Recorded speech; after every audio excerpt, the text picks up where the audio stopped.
This video is one of 10 in this particular class on the selection process. And in this session we want to talk about references. Now this is a short class just looking at an overview about references.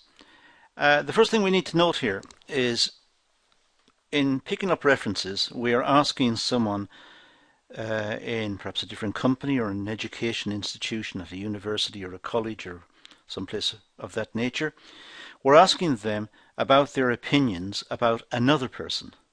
So we have a transitive relationship here, a trust relationship that's transitive, because we have to trust the person who's giving the reference. We have to believe that they are themselves in good standing, that they are honest and open and reasonable, and that they are being fair to the candidate. So we have to trust the person giving the reference. So we're inquiring first of all about the trust in the person giving the reference, and then we have to believe the reference based on that, which applies to the candidate we're inquiring about. So references are almost a two-stage trust process. We have to trust the person giving the reference, then we have to trust that that information is correct, and that the person at the final end, the person we're interested in recruiting, that person has good quality. So references are widely used. They're used for all important job vacancies, and references are based on trying to bridge the gap between what the candidate says about him or herself and what is the actual state, the actual truth. Because there is a temptation, perhaps, on the part of some candidates to exaggerate their abilities in their application forms. So to get a balanced view, we ask someone who knows the person. And this helps the employer make a more balanced and reasonable decision about employing that person or not.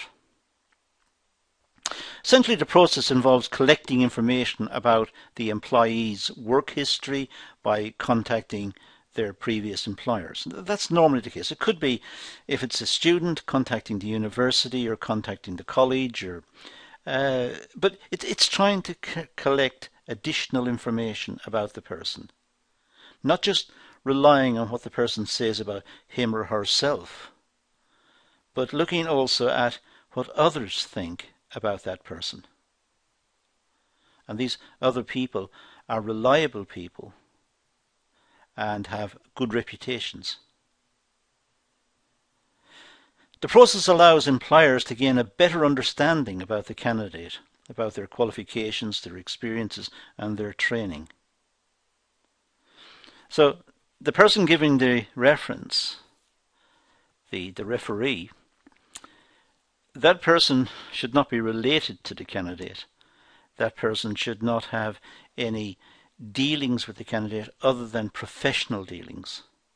Dealings within the organization as an employer or within the university as a tutor.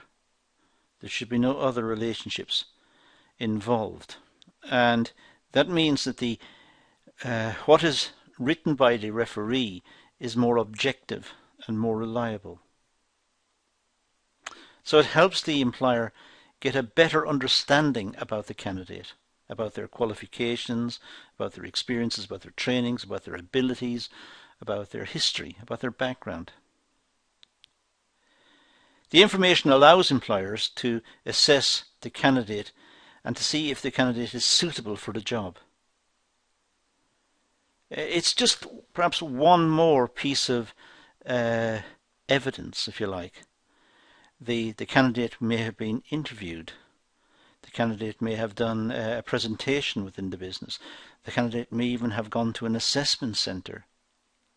So when everything is brought together, a picture is formed about the candidate as to whether he or she is suitable. And a reference is one of those pieces of information that can be brought forward. Candidates will state in the CV their references. They will list the referees. They will talk about the references where they may be collected, and will state exactly who the referees are. And they will have approached the referees and got consent from the referees to use them as referees. So they will contact the tutors in advance and ask them if they would be willing to be the referee. So everything is in place for the company to write to the referee and ask for a reference.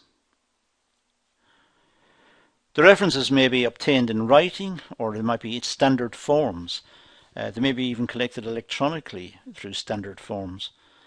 Or they may even be contacted by telephone, a telephone interview of the referee, asking about the candidate and asking about his or her ability.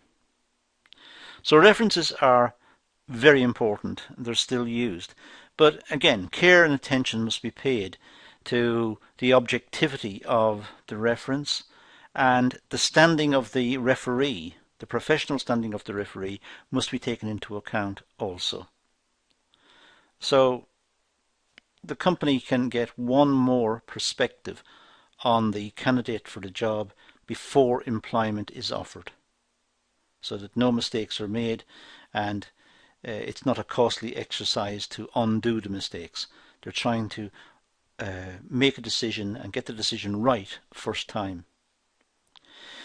That's all we're going to say about references. They are important, and it's important to note what we've got here in this short video, and also pad out your notes on this area. It's important to have a good understanding of the importance of references. But that's all we're going to do here, so I'm going to leave this topic and say thank you for watching.